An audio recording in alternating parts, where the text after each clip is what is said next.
अस्सलामु अलैकुम वरहमतुल्लाहि वबरकातुहू। उम्मीद है आप सब खैरियत से होंगे, सलामती से होंगे। अल्लाह ताला आप सबको खैरियत से रखे, सलाम के साथ रखे। देखिए भाई, बात यह है कि बिस्मिल्लाहिर्रहमानिर्रहीम, बात यह है कि जब एक मुसलमान हज को जाता है तो जहाज़ वाले पैसे लेते हैं। जब बच्चे, हालांकि ये दीन का काम है और जब बच्चे का खुतना किया जाता है ये दीन का काम है, डॉक्टर साहब पैसे लेता है। और जब मस्जिद बनाई जाती है तो उसके लिए हम मिस्त्री को लाते हैं, हालांकि दीन का काम है, पैसा लेता है। और उसके बाद बहुत सारे काम ऐसे हैं, इलेक्ट्रिशियन है तो वो मस्जिद के फिटिंग वगैरह का काम करता है, ये तो दीन का काम है लेकिन पैसे लेता है। इसी तरह से जब दीनी किताबें छापी जाती है, कुरानी पाक छापा जाता है, अहादीस छापी जाती है, हालांकि दीन का काम है लेकिन पब्लिशर उसके लिए पैसे लेता है। क्या इस पे, जब ये सब दीन के काम है तो इस पे पैसा लिया जाता है? जब अपने दिल पे हाथ रख के बड़ी हिम्मत करके किसी मस्जिद का इमाम ये कह दे कि मेरा तनख्वाह थोड़ा सा ज़्यादा होना चाहिए या मेरा तनख्वाह बढ़ा दिया जाए, क्या ये दीन फरोश हो गया? क्या ये गद्दार हो गया? क्या ये लालची हो गया? क्या इसको दीन की कोई फिक्र नहीं है?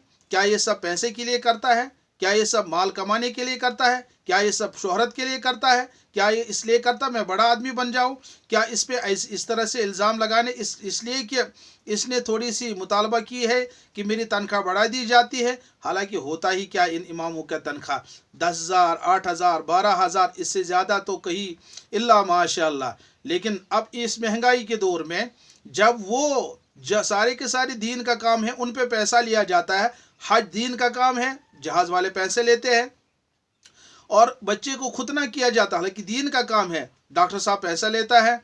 और कुरान हदीस को छापता है तो पब्लिशर उस पर पैसे लेता है, हालांकि दीन का काम है।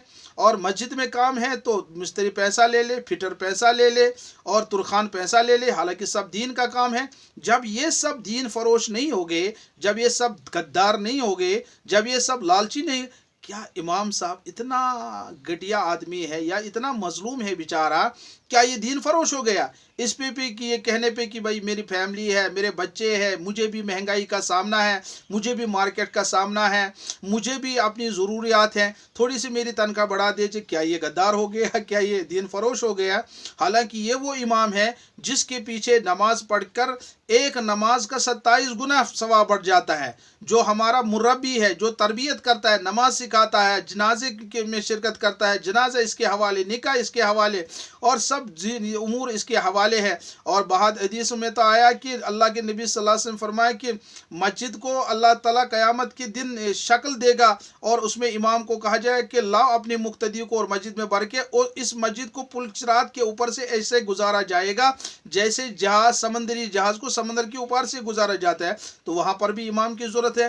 तो हमें सोचने की बातें हैं, हमें इस पे गौर करना चाहिए। कहीं हम ऐसे आइमा मसाजिद के साथ जुल्म तो नहीं कर रहे, ज़्यादती नहीं तक कर रहे हैं, तो कहीं हम खुदा न खास्ता इनके साथ इस तरह का रवैया तो नहीं कर रहे कि नमाज पढ़ने के बावजूद कि हम इनके पीछे नमाज पढ़ रहे हैं, खुदा न खास्ता इसके बावजूद भी ये इमाम साहब तो दाने दाने के लिए बेचारा तरस रहे हैं, तड़प रहे हैं। या हमें देखना है कि जिस तरह हमें महंगाई का सामना है, जिस तरह हमें मार्केट का सामना है, जिस रेट पे हमें सब्ज़ी पड़ती है इस तरह पे इमाम साहब को पड़ती है, दूसरी चीज़ें भी पड़ती है। इसलिए हमें इन बातों पे सोचना चाहिए। जब वो सब काम जो दीन के थे उन पे पैसे लिए गए, जब वो दीन फरोश नहीं हुआ, तो ये इमाम साहब कैसे दीन फरोश हो गया? तो ये कैसे गद्दार हो गया? क्या ये कैसे लालची हो गया? इस तरह से कैसे इस तरह से इल्ज़ामात लाए जाते हैं? अल्लाह तबारक तआला हम सब को अपने अइमा मसाजिद को कदर करने की तौफीक अता फरमाए, ताकि हमारी नमाजों में खुशू आ जाए, ताजगी आ जाए। ये नमाज़ें हमारे लिए हिदायत का ज़रिया बने और आखिरत में नजात का ज़रिया बने। वाखिरु दावाना अल्हम्दुलिल्लाहि रब्बिल आलमीन बिरहमतिका या अरहमर राहिमीन। अल्लाह ताला आपको सलामत रखे, खुश रखे, शाद रखे, शादाब रखे। अस्सलामु अलैकुम वरहमतुल्लाहि वबरकातुहू।